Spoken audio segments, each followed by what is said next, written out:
안녕하십니까, 래피드입니다. 12월 17일 원자력 테마 보도록 하겠습니다. 자, 오늘도 크게 좋은 움직임은 없었습니다. 두산에너빌리티 2.3% 정도 하락했고요. 나머지 종목들도 유사하게 하락을 하면서 진행이 되었습니다. 현대건설이 1.8% 정도 올라갔지만 큰 움직임은 없었고요. 일단 확실한 이제 상승세가 나타나지는 않았기 때문에 조금 더 이 상황을 지켜보도록 하겠습니다. 증시 동향을 먼저 보면 코스피는 1.4%가 상승을 했습니다. 외국인 투자자는 거의 변화 없었고요. 기관 투자자가 3,700억 매수를 했습니다. 오늘은 특히 반도체 종목 위주로의 상승이 좀 있었고요. 기관 투자자 위주로 매수가 있었습니다. 코스닥은 외국인 투자자가 2,500억을 매도했고 기관 투자자는 140억을 매수를 했습니다. 그래서 외국인 투자자는 코스닥을 매도하면서 진행이 되었습니다. 자, 코스피는 반도체 상승에 힘입어서 또 반등을 했습니다. 그러나 이 고점 라인과 저점 라인을 어느 정도 수렴을 시키면서 계속 위아래로 흔드는 모습이고요. 아직까지는 이 고점 라인을 돌파할 수 있는 그런 움직임 자체는 보이지는 않고 있습니다. 그래서 비슷한 수준에서 좀 횡보를 하는 움직임인데, 이번 주 이제 이 증시 끝나고 다음 주 정도면 이제 올해 장이 끝나게 됩니다. 그래서 올해 이 고점을 돌파를 할지 좀 지켜봐야 되고요. 2026년은 확실히 코스피에 대한 전망이 좋기 때문에 그런 부분을 좀 여유 있게 지켜볼 필요가 있겠습니다. 그래서 우리나라가 이제 AI에 대한 그런 산업이 확실하게 힘을 받기 때문에 그 관련된 반도체 종목이라든지 전력 테마들, 그리고 그 관련 인프라 기업들이 계속해서 힘을 받을 것으로 기대되고요. 내년에는 그 종목들 위주로 힘을 받아서 지수가 좀 크게 올라가는 시기가 오지 않을까, 그런 생각입니다. 자, 투자 수급은 지금 이제 외국인 투자자가 거의 변화 없었고요. 기관 투자자가 37만 주 정도 매수를 했습니다. 3,700억. 그래서 금융 투자가 4,200억을 매수했고요. 나머지는 큰 매수 없었습니다. 코스닥은 추가적으로 하락했고요. 0.5%. 그래서 마찬가지 외국인 투자자가 2,500억을 매도했고요. 한 이틀 정도 해서 코스닥에서 꽤 많은 물량을 매도를 했습니다. 기관 투자자는 지금 760억 정도 매수를 했고, 일단 140억 총 매수로 잡혔습니다. 그래서 외국인 투자자의 매도, 기관 투자자의 약한 매수가 이어진 상황입니다. 해외 증시는 다우 나스닥은 크게 변화 없었고요. 0.6% 하락, 0.2% 상승. 니케이도 오늘은 큰 변화 없었습니다. 상해 종합은 1% 정도 상승했고요. 니케이는 이제 이번 주 금요일에 금리 인상이 있을 예정입니다.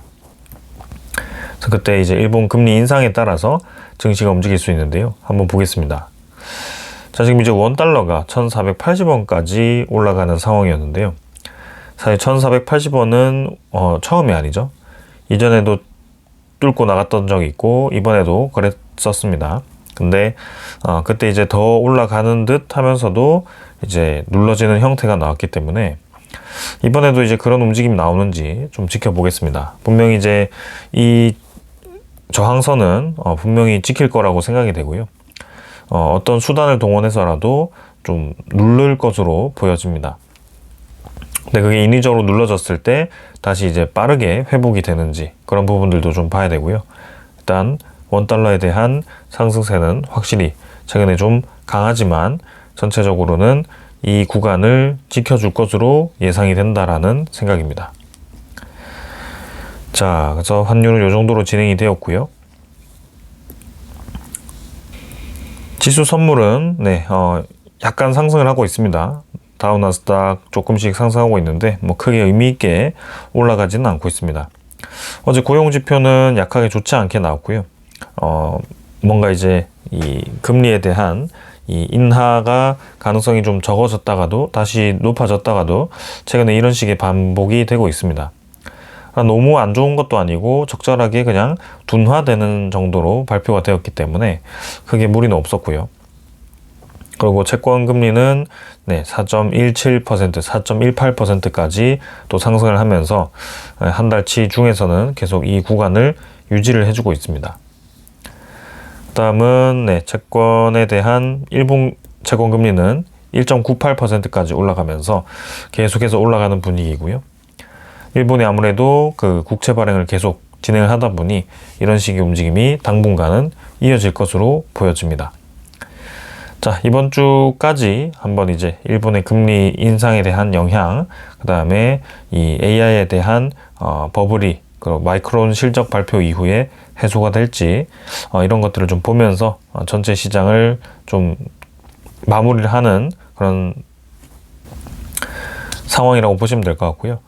이제는 올해 잘 끝내고 내년에 돌입을 했을 때 다시 이 AI에 대한 이 집중을 할 수 있을 거라고 생각이 됩니다. 그래서 그때 관련 종목들이 본격적으로 시작할 거다, 이렇게 생각이 되기 때문에 천천히 좀 접근을 해 보겠습니다. 자, 그럼 오늘 이제 종목들 하나씩 보겠습니다. 두산 에너빌리티는 투자 경고 종목을 아직도 달고 있습니다. 워낙 이제 이 규제가 심했고요. 거의 2주 가까이 투자 경고 종목을 달고 있습니다. 그래서 75,500원까지 지금 하락을 했고요. 2.3% 조정을 받았습니다. 사실 뭐 여기서 어떻게 움직였느냐가 크게 중요하지는 않은 것 같습니다. 이제는 투자 경고 종목에 대한 판단을 2일 정도 남겨두고 있고요. 그 2일 동안 이제 두산 에너빌리티가 투자 위험 종목으로 갈 만한 주권을 달성하기는 좀 어려울 것으로 보여집니다. 그래서 단기간에 이제 올라가더라도 12월 19일에만 이제 하락이 조금 있다면 그 투자 경고 종목이 해제되는 데는 크게 무리가 없어 보이고요. 그 다음 주 이제 12월 22일이 되었을 때 투자 주의 종목으로 지정될 가능성이 높습니다. 그래서 투자 주의 종목은 하루 정도 지정이 되기 때문에 넘어가도록 하겠습니다.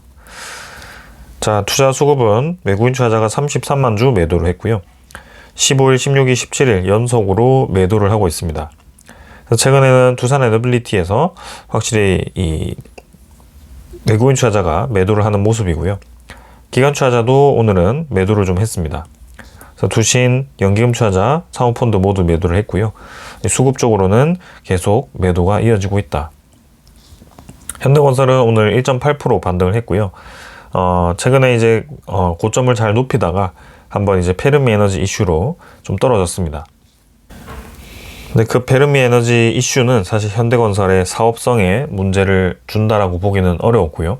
그래서 단순히 페르미 에너지에 대한 그런 이 사업권에서의 일부 임차인이 빠진 것이기 때문에 다른 임차인이 들어오면 된다, 큰 무리 없다라고 시장에서는 판단을 하는 것 같습니다. 그래서 단기간에 올라갔던 부분에 대해서 조정을 받았다라고 생각하시면 될 것 같고요. 1.8% 반등했지만 일단 전체적인 추세 타고 서서히 올라가지 않을까 싶습니다. 외국인 투자자, 기관 투자자는 오늘 매수를 했습니다. 외국인 투자자 24만 주 매수, 기관 투자자가 15만 주 매수하면서 금융 투자 위주로의 매수가 있었습니다. 한전기술은 92,400원, 그래서 저점 라인 부근의 위치, 고점 라인에서도 조금씩 조정을 받고 있고요. 뭐 계속 비슷한 구간이 형성하고 있어서 지켜보겠습니다.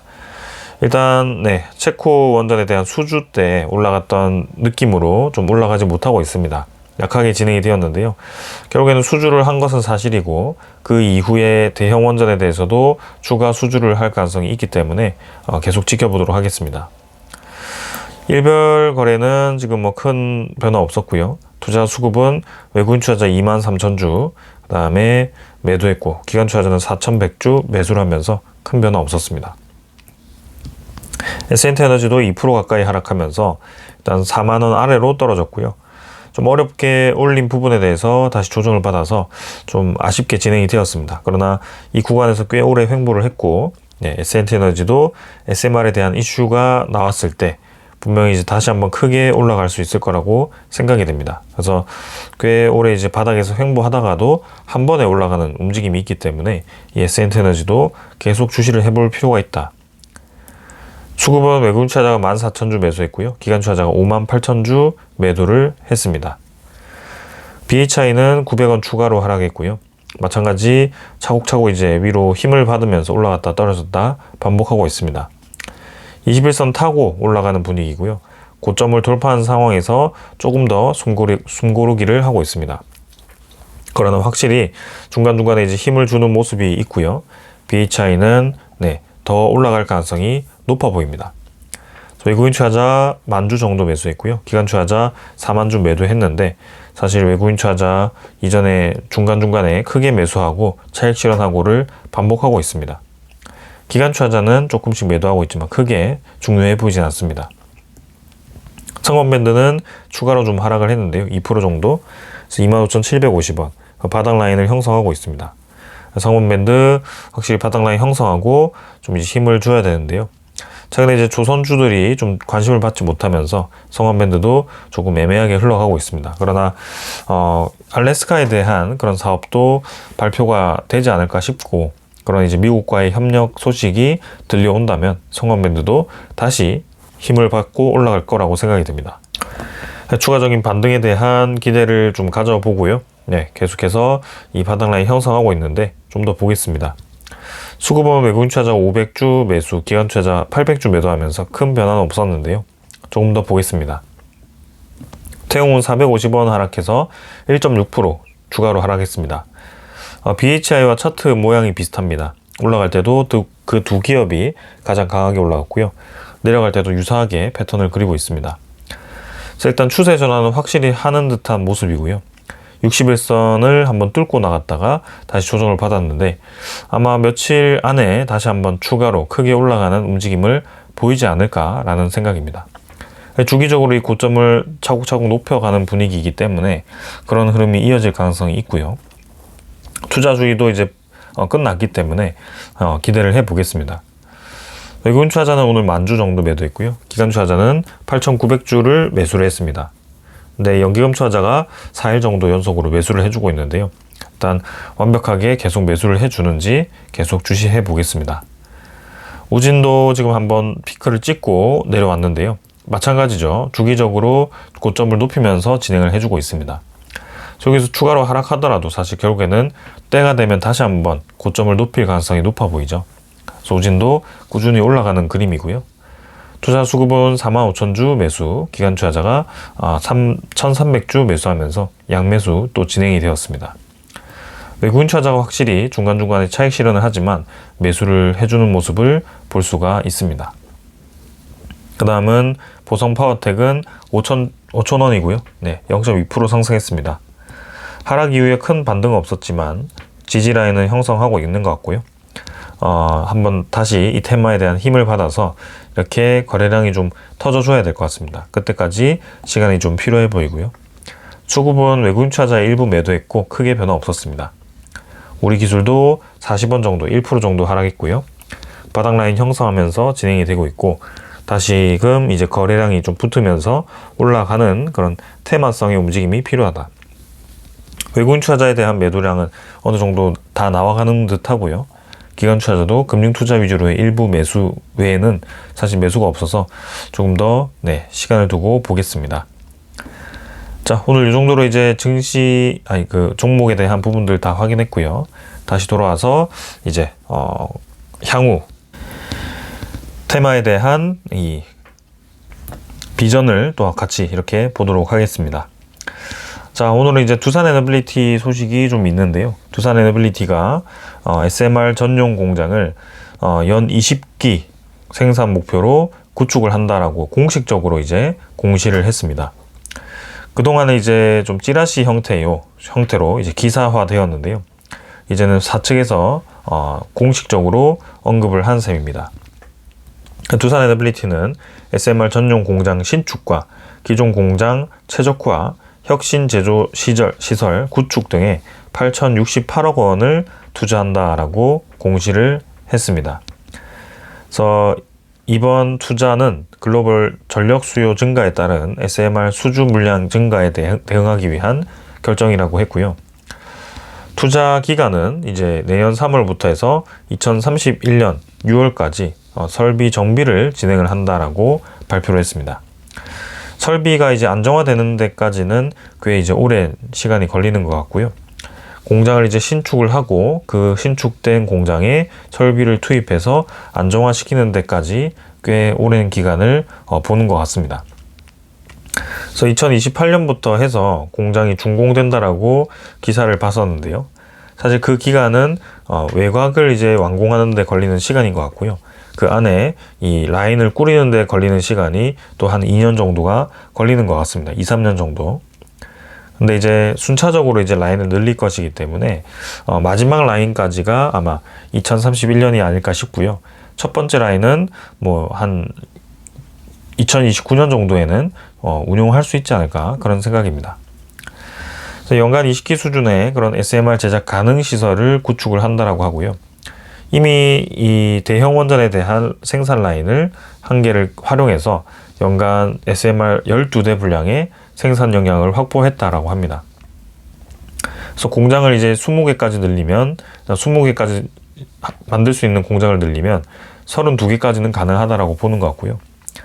대형 원전에 대한 그런 수주가 조금 상대적으로 적고 SMR이 폭발적으로 나타났을 때 그 공장을 전환할 수도 있다는 것을 보여준 것입니다. 두산 에너빌리티 이제 점점 이제 수주 잔고가 늘어나고 있기 때문에 앞으로 이제 저 공장이 다 완공이 되고 운용이 되었을 때 상당히 많은 매출과 영업이익을 발생시킬 것으로 기대가 됩니다. 자, 그리고 이제 두산 에너빌리티는 지금 이제 원자력 사업 외에도 가스터빈에 대해서 계속 추가 계약을 하고 있습니다. 지금 이번 추가 계약에 대해서 또 주시를 해야 될 것은 지금 미국의 또 가스터빈의 수주를 성공한 것으로 보여집니다. 두산 에너빌리티가 지금 이 미국 빅테크와 380메가와트급 가스터빈 3기에 대한 추가 공급 계약을 또 체결을 했고요. 앞서 이루어진 초도 물량 2기 계약에 이어서 지금 추가 계약으로 올해만 5개를 수주를 했다라고 합니다. 그래서 지금 2027년에 1기를 공급하고 2028년에 2기를 완성한다라고 보고 있고요. 두산 에너빌리티도 점점 이 대형 가스터빈에 대한 물량이 쌓이고 있습니다. 그래서 두산 에너빌리티는 지금 이제 미국의 가스터빈 자회사로 지금 휴스턴에 DTS라는 자회사가 있고요. 이 자회사는 지금 이제 그런 가스터빈에 대한 유지 보수에 대해서 서비스를 진행하기 때문에 그런 부분들을 높은 점수로 지금 얻어서 수주를 하게 된 것으로 보여집니다. 그래서 가스터빈도 이제 계속 시장이 늘어날 것으로 보여지고요. 어제도 말씀드렸다시피 미쯔비시 이런 쪽에서 G 이런 쪽에서 이제 점점 가스터빈에 대한 제작 역량을 높이고 있습니다. 두산 에너빌리티도 수주를 하고 있고 전체적인 시장 파이도 점점 커지고 있기 때문에 향후 경쟁이 더 치열해질 것 같긴 하지만 그래도 어느 정도의 비중은 확실히 지금 자리를 잡은 것으로 보여집니다. 향후 이제 매출에 대한 증가는 확실해지고 있다 이렇게 생각이 되고요. 주목해 볼 만한 상황인 것 같습니다. 자, 그리고 이제 세계 이 원자력 시장을 보았을 때 지금 특히 미국 시장은 계속해서 빠르게 움직이고 있습니다. 미국의 NRC 아까 이제 브라운스 페리 원전 1에서 3호기를 20년 동안 또 계속 운전을 하는 것을 승인을 했습니다. 최근에 이제 계속해서 이 전력에 대한 부족에 시달리고 있는 미국인데요. 그러다 보니 지금 빠르게 계속해서 승인을 하고 계속 운전을 하고 그다음에 SMR에 대한 승인을 해주고 이런 식의 움직임이 나타나고 있습니다. 그래서 비등 경수로로 지금 노형으로 진행이 되고요. 이 20년 계속 운전을 통해서 또 그런 원전에 대한 정비 수요가 발생할 것으로 보여집니다. 자, 그리고 이제 미국 에너지부에서는 연방부지의 원전 기반 AI 데이터 센터 건설 계획을 또 가지고 있습니다. 그래서 에너지부에서도 이제 원전을 기반으로 하는 AI 데이터 센터를 건설 계획하고 있고요. 연말까지 공사를 시작해서 2027년 내에 운용을 시작하겠다. 점점 이제 이 데이터 센터에 대한 이 전력 수요를 원자력 발전으로 바로바로 메우는 그런 경향이 생기고 있고요. 계속 우리가 이 상황을 좀 주시를 해볼 필요가 있겠습니다. 그럼 미국 트럼프 대통령은 원자력 협정 체결을 위해서 슬로바키아 총리를 초청을 했고요. 웨스팅하우스와 슬로바키아 간 원자력 프로젝트 협정 체결을 위해서 미국으로 초청을 했다. 웨스팅하우스가 유럽에 대한 영향도를 계속 높이고 있는 것으로 또 보여지고요. 웨스팅하우스의 또 주기기와 건설 관련해서 우리나라의 기업들이 참여할 가능성이 높습니다. 그래서 향후 이제 웨스팅하우스와 어떻게 또 협력이 진행될지 지켜봐야 되는 상황이고요. 점점 이제 많은 국가들이 원자력 발전에 대한 건설을 하고 수요를 늘리고 있기 때문에 거기에 감당할 수 있는 국가와 기업들이 절실해진 상황입니다. 그래서 그 상황이 왜 진행이 되었는지를 우리가 지금 지켜보고 있는 상황이고요. 거기에 대해서도 이제 우리나라 내부에서도 얘기가 나오기 시작합니다. 이제는 대통령도 생각을 좀 바꾸신 것 같습니다. 온전히 진지한 토론 없이 진영 싸움만 하고 있다. 오래전부터 이런 느낌이 강했고요. 과학적인 논쟁이 필요하다라고 언급을 했습니다. 좀 농담식의 그런 움직임도 좀 있었는데요. 네 편, 내 편을 가리고 이제 뭔가 영양가 있는 토론이 아니다라고 언급을 했습니다. 지금 이 얘기가 왜 나왔느냐? 서로 이제 계속 원자력 발전에 대한 추진에 있어서 충돌이 일어나고 있기 때문입니다. 그래서 그런 부분들이 좀 계속 부딪히고 있는데요.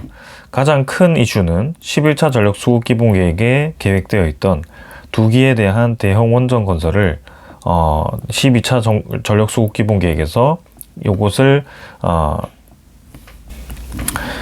공론화를 시켜서, 그죠? 국민에 대한 여론조사라든지 그런 뭐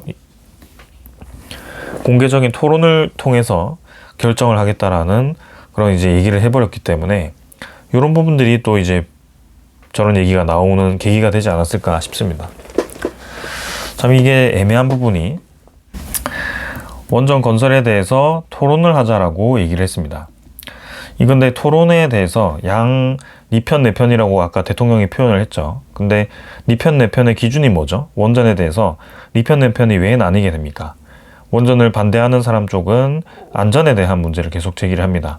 결국에는 핵심이 이제 핵 폐기물과 그 다음에 이 원전에 대한 그런 이제 사고에 대한 위험성 이런 부분들을 계속 강조를 하게 되죠.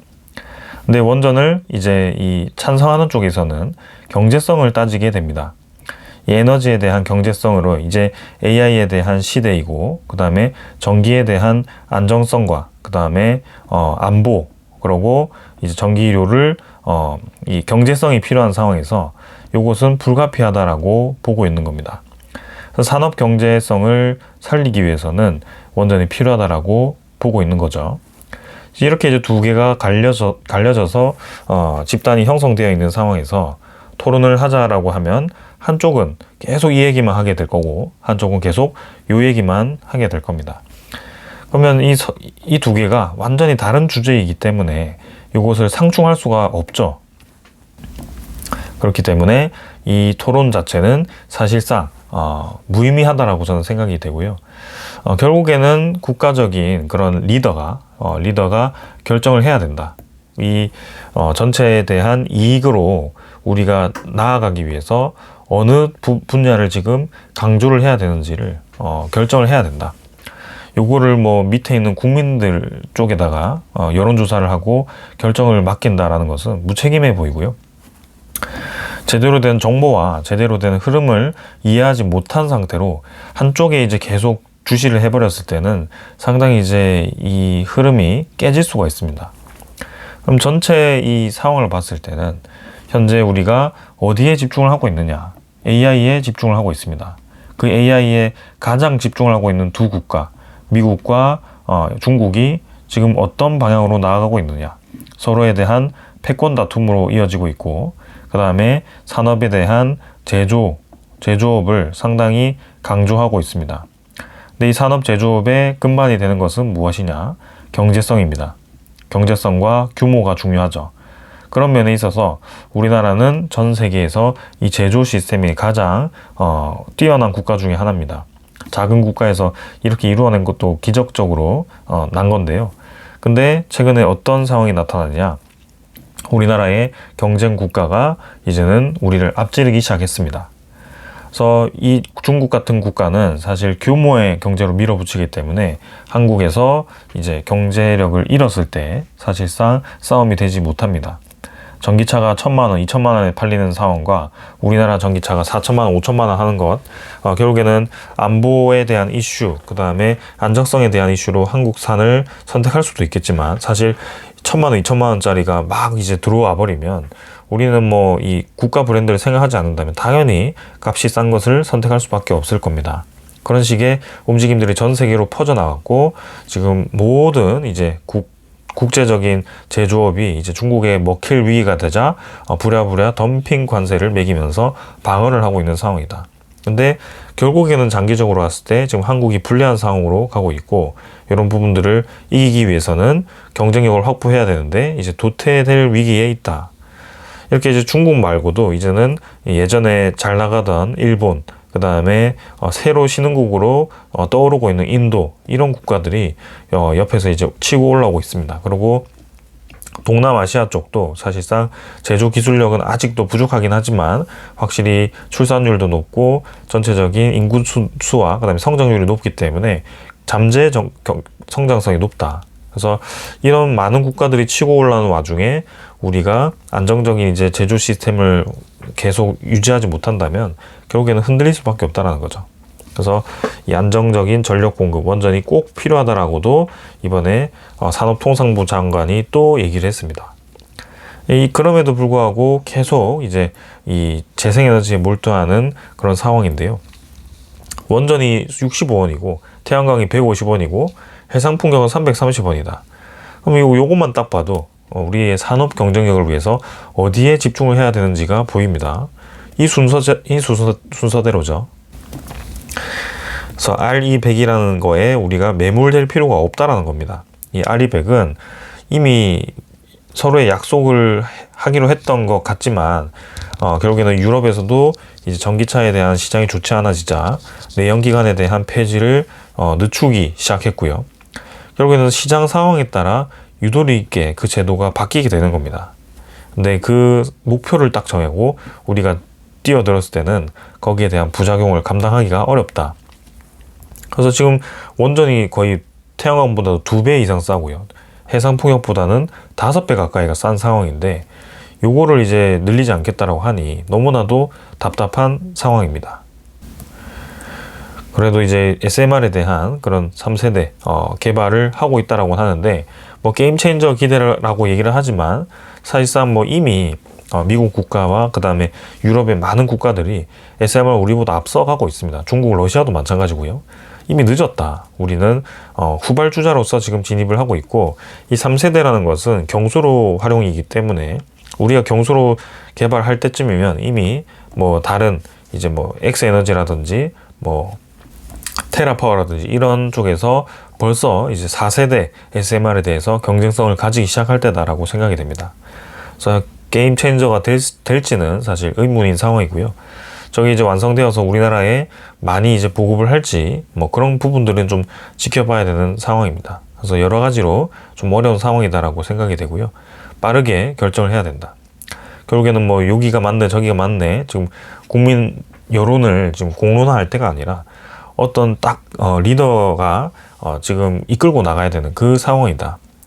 미국 상황을 보십시오. 규제 대폭 줄이고 100기가와트, 400기가와트까지 늘리겠다. 이렇게 리더십 있게 진행이 되고요. 중국도 마찬가지입니다. 시진핑을 필두로 해서 중국 공산당이 그렇게 목표를 딱 정하고 빠르게 나아가고 있는데 우리는 계속 요게 맞냐 저게 맞냐 토론만 하고 있는 상황이죠. 이런 상황으로는 절대 이렇게 빠르게 나아갈 수가 없는 상황입니다. 예를 들어 볼까요? 예를 들어 이제 담배, 술이 있습니다. 요거를 이제 아예 없애야 되느냐? 없애야 되는 이유는 뭐죠?